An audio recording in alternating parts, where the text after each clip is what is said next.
आपल्या नांदेड जिल्ह्यामध्ये कालपासून जो पाऊस सुरू आहे त्यामध्ये मुख्यत्वे करून जे 4 तालुके आहेत किनवट, माहूर, हदगाव, हिमायतनगर आणि त्याचप्रमाणे जिल्ह्यातील इतर काही भागांमध्ये सुद्धा मुसळधार पाऊस झालेला आहे.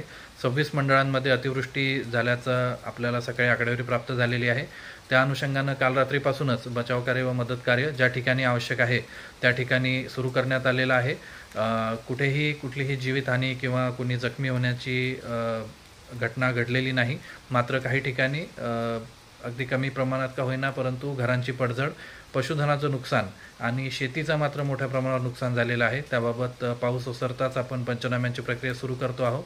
या अनुषंगानं सर्व जिल्हावासियांना जिल्हा प्रशासनातर्फे माझं आवाहन राहील की आपण धोकादायक असणाऱ्या परिस्थितीमध्ये जाऊ नये. विशेषतः जिथं जलप्रवाह हे आता भरलेले आहेत आणि ते वेगानं वाहत आहेत अशा ठिकाणी कोणीही जाऊ नये.